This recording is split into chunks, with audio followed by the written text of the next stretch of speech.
Dans cette génération, on a beaucoup d'enfants qui sont paresseux. Des enfants qui ne comprennent pas le goût de l'effort. Des enfants qui ont perdu le respect de l'argent. Des enfants qui aiment le raccourci. Les enfants qui aiment s'amuser. Des enfants qui sont habitués à tout recevoir facilement sans faire d'efforts.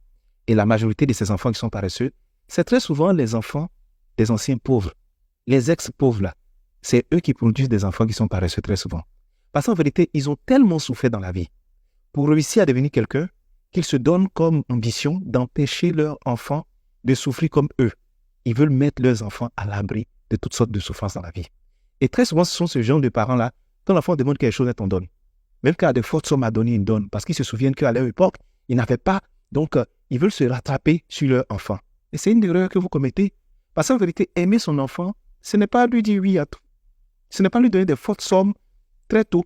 C'est-à-dire, il n'a même pas l'âge, il n'a rien fait, et puis on lui donne des fortes sommes. Ce n'est pas vouloir le protéger de certains efforts dans la vie. Aimer son enfant, c'est être équilibré.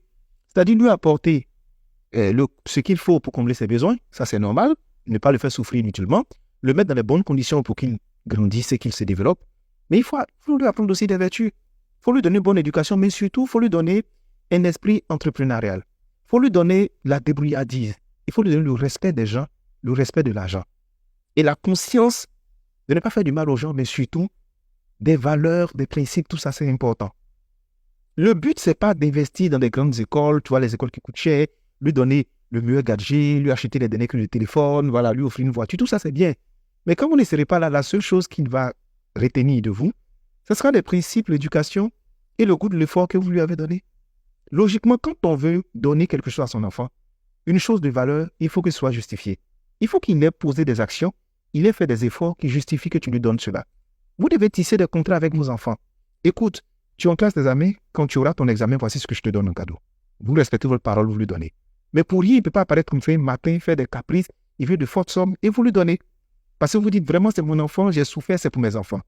Et j'entends souvent des parents commettre l'erreur de dire, tu sais, moi j'ai garanti l'avenir de mes enfants, hein, or il n'y a rien, j'ai garanti leur avenir. Vous n'avez rien garanti. La vie dans laquelle on est là, tout peut arriver.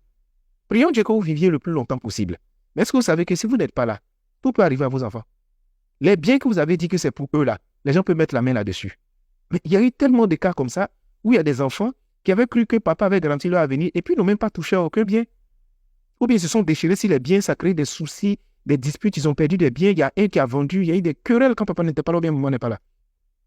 La seule chose qu'ils vont garder, c'est le goût de l'effort, le respect de l'autre, le respect de Dieu, le respect de leur vie et le travail, les principes que vous leur avez communiqués. C'est ça qu'ils vont garder.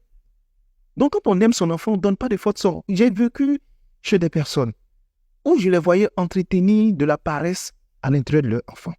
Des gens qui avaient 25 ans, on leur donnait encore le petit déjeuner. Nous, on était là, écoute, on ne s'occupait pas de nous et nous, on était dans la maison.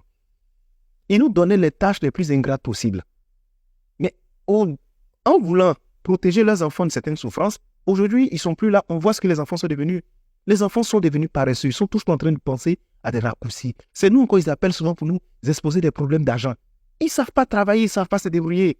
Nous, on a commencé à chercher l'argent à longtemps. On a appris à vivre dans le manque. On a appris à travailler, on a appris à se débrouiller. En fait, on avait déjà des valeurs de la débrouillardise à la base. Et c'est ce qui nous a permis de nous débrouiller dans la vie. Parce que eux, dès qu'ils ont un problème, ils commencent à pleurer. Mais vous dites des grandes filles qui ont 20 ans, 22 ans, 23 ans, qui ont des copains, mais à qui on donne encore le petit déjeuner, à qui on achète des gadgets, on leur dit qu'il y a des opportunités pour travailler, elles ne veulent pas travailler parce qu'elles ne savent pas travailler. Pendant ce temps, nous, on est en train de grouiller derrière ces opportunités, on ne les avait pas. Mais quand on finit de faire le bilan aujourd'hui, on se rend compte qu'on dit merci à nos parents parce que même si on s'est retrouvés chez des tuteurs, chez des personnes, même si nous avons éduqués à l'adulte, finalement, ça a été utile pour nous aujourd'hui. Donc, vous, les parents qui m'écoutez aujourd'hui, faites attention à ce que vous donnez à vos enfants. Il y a des enfants qui ont trop de gadgets et des enfants qui ont toutes les conditions qu'il faut. C'est ce que je dis. Ne permettez pas à vos enfants de souffrir gratuitement parce qu'il y a d'autres aussi qui sont vicieux. Ils peuvent offrir les conditions améliorées à leurs enfants, mais ils décident de les faire souffrir parce qu'eux ont souffert à leur tour. Ça, par contre, c'est toxique. Parce que faire souffrir un enfant, ce n'est pas une forme d'éducation. Par contre, donnez tout à son enfant parce qu'il le demande ou même parce qu'on veut le faire, il faut faire attention.